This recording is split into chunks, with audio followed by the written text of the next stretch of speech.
What's up everybody? Welcome back to another episode of the Roundup. As always, I'm David Cantu, and today we're going to be talking about Spider-Man Homecoming and live-action Disney movies. Let's roll the intro.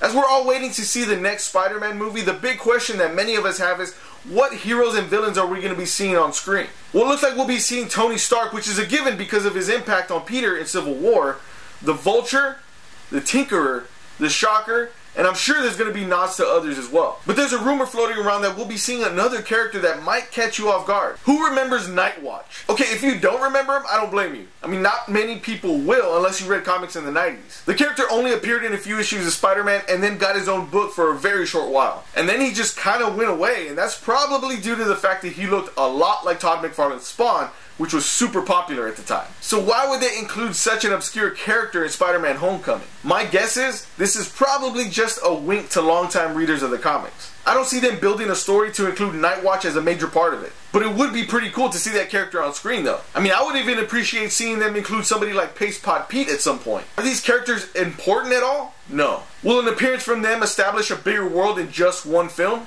Definitely. Now, if this rumor is true, I wonder who's going to be playing it. I mean, at this point, it could be anybody because nobody has really been confirmed for a specific role. My guess, if I really had to give one, is going to be Donald Glover. I could see him being the character and popping in and out of a scene without the suit on, because the suit, I mean, honestly, it looks kind of silly.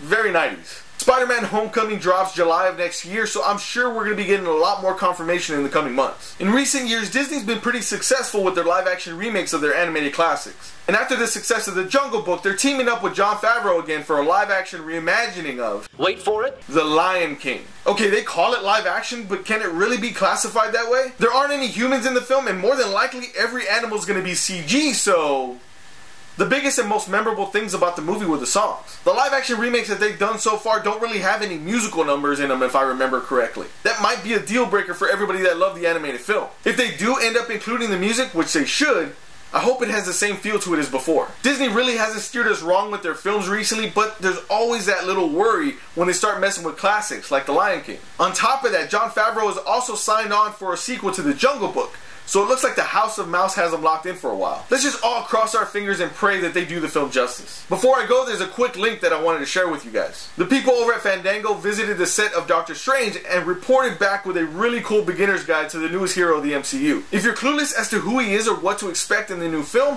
I highly suggest you give it a read. The link will be in the description below, and believe me and trust me when I say it is super informative. So how do you feel about them adding such an obscure character like Nightwatch to Spider-Man Homecoming? Do you think The Lion King is going to be another live-action hit for Disney?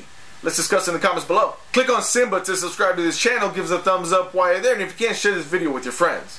Thanks for watching another episode of The Roundup. We'll catch you next time.